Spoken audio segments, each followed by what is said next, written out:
So many decks are out there, and so why not try to take your opponent by surprise with some of these high potential decks that are popping up in the meta right now? So let's go ahead and look through them. They're not your typical Suicune, Altaria stuff, so let's go ahead and see exactly what those are. Up first, we have this Greninja Decidueye mix here. That's right. Kind of like main focus here is to build up to your Greninja lines, so that way you can start Water Shuriken it up there. And then once everything is softened, you kind of take your pick with what you need with Decidueye EX, and Gumi and Oricorio do a really good job of ensuring that there's a wall that's built up so that you can get into your stage 2s, because you're running 3 stage 2 lines, right? Like you have 2 Greninjas and 1 Decidueye EX. So you're probably thinking to yourself, like, how do you even get this online so that way it feels effective? You can go into your opponent. Well, you have 2 copycats, 1 maintenance, and 1 hiking trail on top of your professor's research and your Pokeball. Your deck is meant to find cards. Like, that's literally what this is. You're able to play out things to your bench more often than not, into your active spot, so you're like evolving, you're doing things, and at that point, when then you have like the rare candy into your stage 2 line, you're getting rid of 2 cards. So the hiking trail is a huge help in building in that consistency. Copycat as well, just to reshuffle your hand so you can continue to play more cards as well too. And even sometimes maintenance is kind of nice to, like, maintenance, get a card, find a card, and then copycat right afterwards, and then just get that hand right back up, or even using maintenance to reshuffle your deck around a bit, so that way the hiking trail can also reset your hand, so to speak, with that as well too. So this is really nice.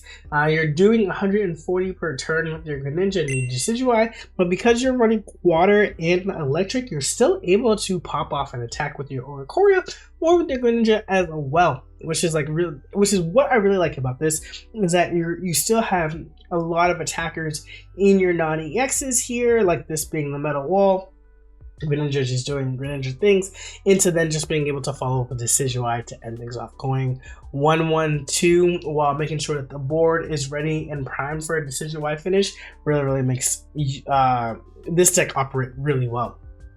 Then we move on to some Chandelure shenanigans. So there's a lot of cards in here, and so let's start off. We're running the Litwick line. We have Meloetta, we have Meowth here. We scroll down, and you see a myriad of supporters: Licia, Mars Bay, Sabrina Red, Silver, Rare Candies, Giant Cape, Protective Poncho, Peculiar Plaza. So the name of the game is to run it up, right? Like that, you just get more damage for every single supporter that you use, between Meloetta and Meowth being your draws here, in terms of being able to Meloetta, especially with that ability to be able to just grab psychic Pokemon, so that you're ensuring this line. Meowth allowing you to draw a card and also shield itself as well. You gotta flip a coin in order to be able to pop off and have an attack there is really great.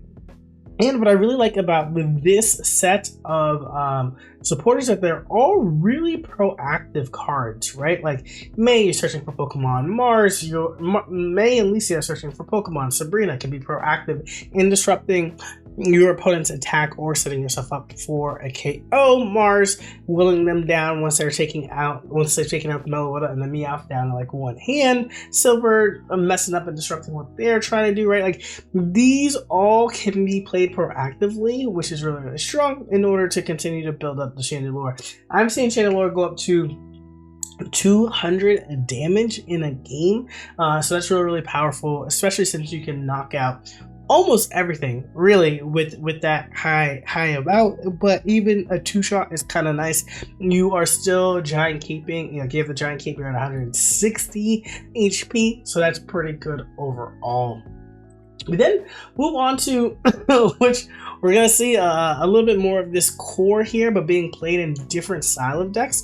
And here is the grass version, so to speak, which like feels pretty okay, right? Like you are happy to give Darkrai energy in this one, which is what I think was pretty cool about seeing this build doing all right over the weekend, and shenanigans and whatnot.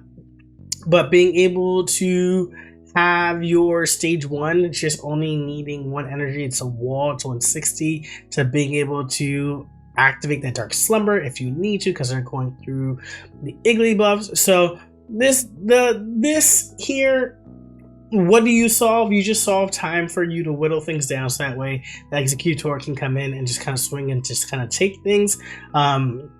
Or having your Teal Mask Ogerpon build up enough energy to attack for 120. You put folks to sleep, but you don't get sleep taken from you because you have the Ogerpon on your side of things as well too. So yeah, I mean, you start off with your Igglybuff Darkrai plan, then you pivot into your Executor, retreat away if you can into finishing off with Teal Mask Ogerpon. So there's lots of different play lines to find success with this deck. It definitely starts off with having these two, or even if you go first, being able to go Executor back in Genetic Apex days was definitely a really strong start. We then continue to some Arceus, baby. Yo, this card is really strong. It's really strong. There's no such thing as sleep for this card. There's no such thing as poison for this card. And there's no such thing as for birds. Birds are not as relevant. We're not seeing Mega Blaziken everywhere anymore. However, poison and especially sleep, like that's really great here. That status effect. Now before, when this card was out, we're kind of like, oh my goodness, why would you have a Pokemon that could do that? And now that they've like added this more like this more ideal desired way to run sleep, you're kind of excited for a card that can just say no thank you.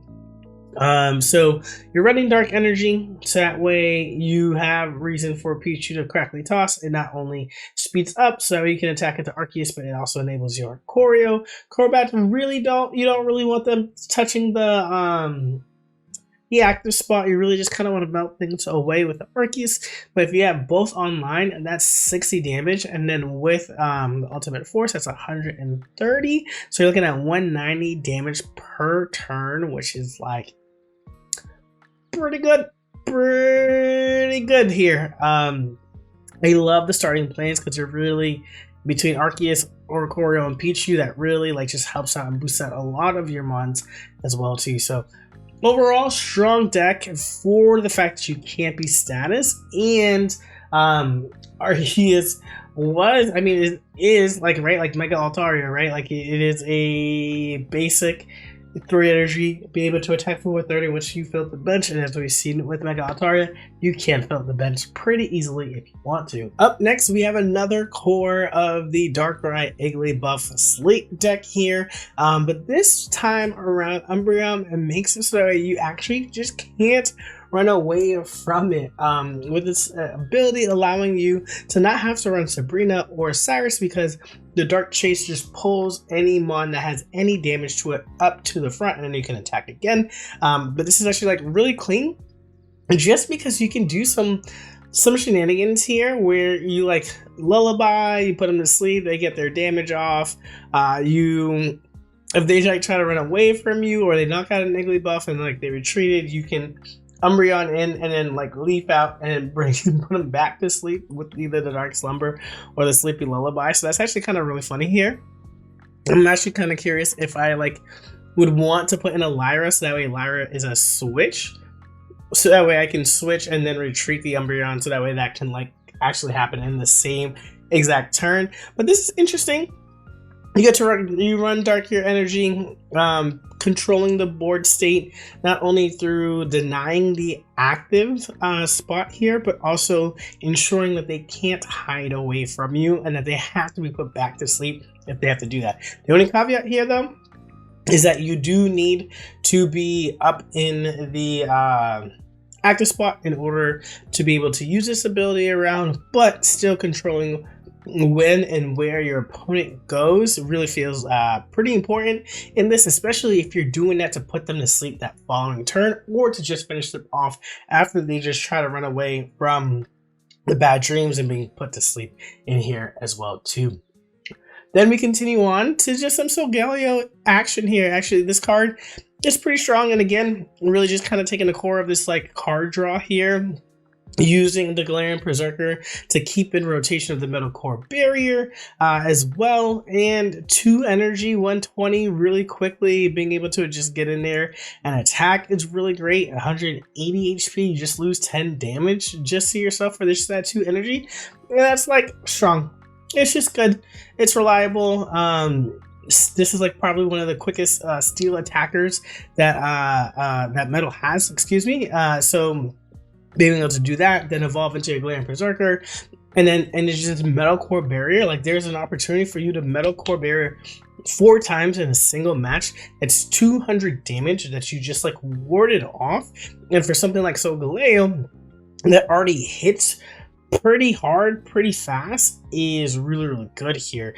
Even just like evolving into a Cosmonian and then it's hitting the stiffen, so that's minus 50, then you Metal Core minus 50 again, then you dig up minus 50 again, then your second Metal Core because you're getting that through Copycat or maintenance, and then you go in and Berserker again, right? Like, these cards are here to help you do that rotation, do that recycle as much really as you want to and as much as you need, which is pretty spicy when considering just like kind of like what this is. Like, we haven't seen Solgaleo into the mix, and for it to like have a little moment here and there, like just like even more recently as like it's found its way into this deck, is like pretty cool to see older cards like come right back on in. And speaking of older cards, this deck is just full of them.